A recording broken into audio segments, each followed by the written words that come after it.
The 2017 movie It is an example of how racist and sexist Hollywood is, unintentionally or not. The 1990 version took place in the early 1960s, but this version takes place in the late 1980s.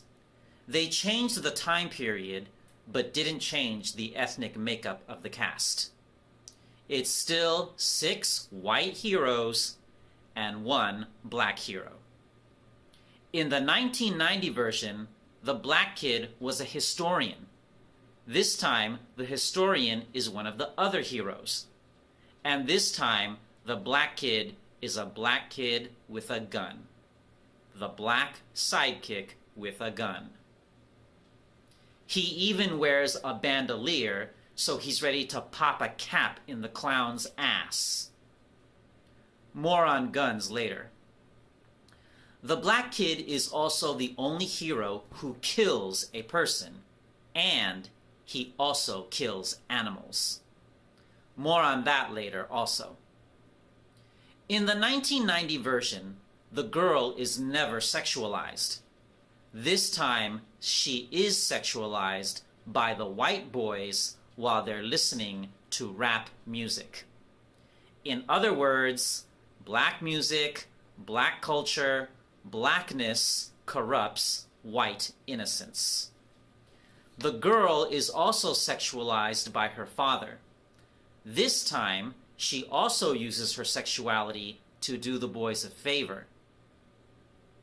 In the 1990 version, the girl's accuracy with throwing rocks and using a slingshot is necessary to fighting the monster. She isn't rescued, nor does she need to be. This time, she's a fairy tale damsel in distress. This version is also an example of Hollywood's preference for style over substance. Take the bloody bathroom scene. This time, there's blood everywhere, not just the sink. People and things drenched in blood is so ubiquitous in Hollywood that it's bland. The heroes clean it up, but in the 1990 version, the girl cleans it up only to see it reappear moments after she finishes cleaning it. Only after the heroes clean it up together does the blood not reappear. United, they stand. Less spectacle, more storytelling. Look at the rock fight scene. In the 1990 version, the girl is struck by a rock. Enraged, her secret admirer charges at her attacker. This time, that same scene is done differently and is much less powerful. This version is also an example of how unoriginal Hollywood is. This version might as well be one of the A Nightmare on Elm Street movies. In one scene, we see one of the A Nightmare on Elm Street movies playing in the local cinema. This attempt at clever referencing only reinforces how unoriginal the movie is. The girl looks like Kirsten Dunst. Again, same old bland Hollywood where everyone looks alike.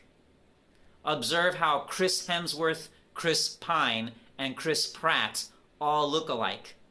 These days you even need the same first name just to make it in Hollywood. The cinematography is superfluous. There doesn't need to be so many different camera angles nor aerial shots. This movie is about 7 kids in a small town, not 5 couples in New York City. Again, Hollywood relying on the same old cinematography instead of acting, writing, directing, etc. There are guns in this movie. More of the same bland Hollywood lack of originality and creativity. How to defeat the villain? Gun. There were no guns in the 1990 version. Even one of the characters comments on how they don't use guns to fight the monster. This time, they use guns and sharp rods. Guns, rods, and an underage girl in her underwear. More of the same bland Hollywood crutch of semi-nude young females and penises.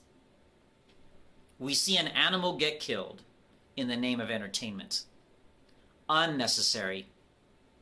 This is not a movie about livestock in the food industry, and it is certainly no Of Mice and Men.